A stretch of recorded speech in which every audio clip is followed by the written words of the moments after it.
Is it possible that a global star, celebrated by millions, secretly feels unworthy of the title the world has given him? And if that's true, what does success really mean when even Jeon Jungkook himself still doubts it? This is the question that suddenly shook the global digital space after his latest interview with Rolling Stone was released in the May 2026 edition. A moment that was initially anticipated as a celebration of his career, but instead transformed into an emotional mirror revealing the most honest, most vulnerable, and perhaps most human side of a figure long perceived as nearly perfect. In the modern entertainment world, filled with curated images, controlled narratives, and standards of perfection that often feel inhuman, Jungkook's confession emerged like a small crack on a surface that once seemed flawless.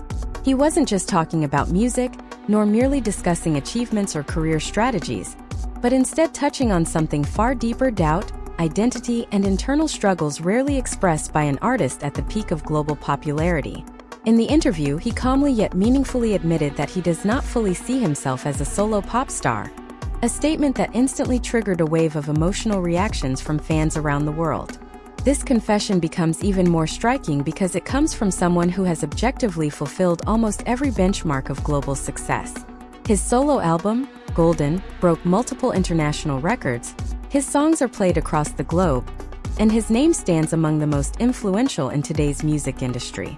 Yet behind all of that lies an unseen narrative, one of a person still chasing a standard he may not even be able to fully define.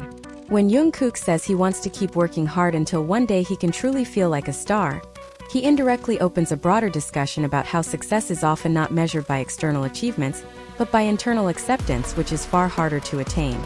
One of the most compelling parts of the interview is when Jungkook discusses his English proficiency, something widely praised by fans. Instead of viewing it as a strength he has mastered, he sees it as an ongoing challenge. He admits that although his pronunciation while singing is often complimented, he still feels awkward using the language in everyday conversation. This statement reveals another dimension of the pressure faced by global artists, where cross-cultural communication is no longer just an advantage, but an essential part of their existence on the international stage.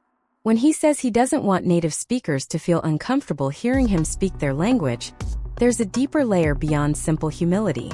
It reflects a heightened awareness of public perception, as well as the exceptionally high personal standards he sets for himself.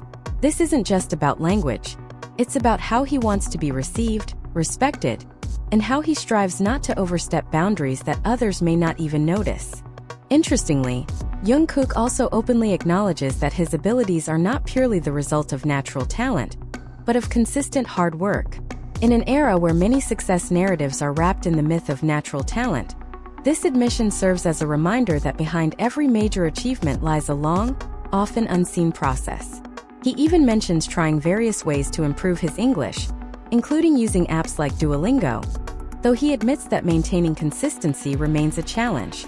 What truly sets this interview apart, however, is how Jungkook speaks not only as an individual but also as part of BTS. He touches on the group's dynamics after military service, describing how each member now has different lifestyles, backgrounds, and rhythms, yet can still come together seamlessly on stage. This offers a more complex picture of their relationship, emphasizing that BTS's strength lies not in sameness, but in their differences. In this context, Jungkook's solo journey cannot be separated from his collective identity within BTS. He is not only building an individual career, but also maintaining a balance between personal exploration and loyalty to the group that shaped him. This is a dilemma rarely discussed openly, yet highly relevant in today's music industry, where artists often face the tension between individuality and collectivism. The interview also touches on the creative process behind BTS's latest project, including the album Erarang, where Jungkook admits to being more involved in songwriting than before. Tracks like Hooligan demonstrate how he is beginning to explore his creative side more deeply, marking significant artistic growth. Yet even here he maintains humility, acknowledging that he still has much to learn. When asked about criticism from ARMY who want more self-written songs from him, Jungkook responds with maturity and openness. He neither rejects the criticism nor feels burdened by it. Instead, he treats it as feedback to consider for the future.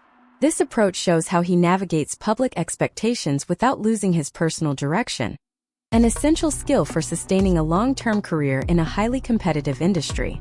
Amid all this, one thread runs consistently throughout the interview: Jungkook's humility.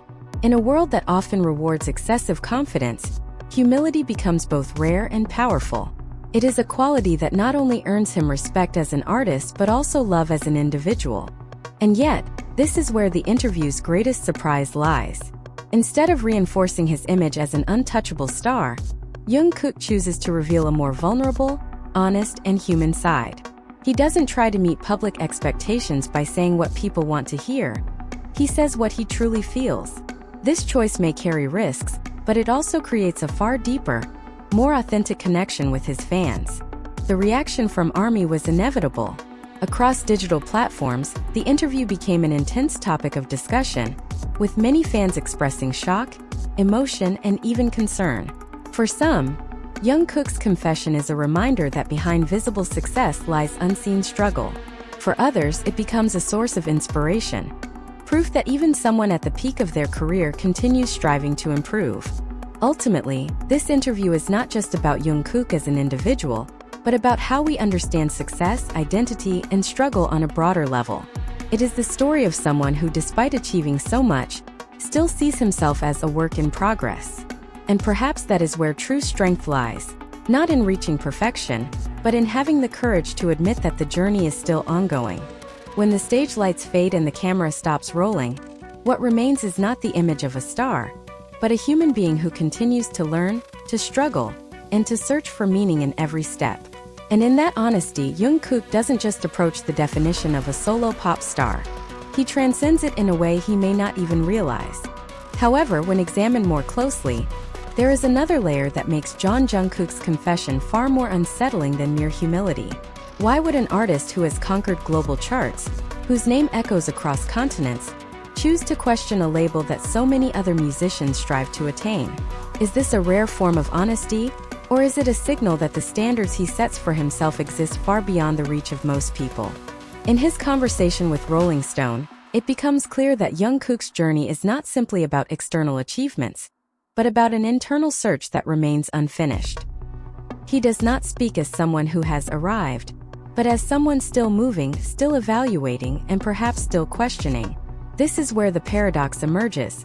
How can someone widely regarded as a symbol of global success feel as though he is still at the starting point? Another clue appears in the way he discusses his English. For many fans, his near-perfect pronunciation while singing is already enough to place him at the highest level. But for Jungkook, it isn't enough.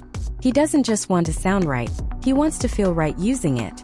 This subtle distinction reveals an exceptionally high personal standard, as well as a form of pressure that may never fully surface. There is also an emotional nuance that is difficult to ignore when he mentions not wanting native speakers to feel uncomfortable hearing him speak.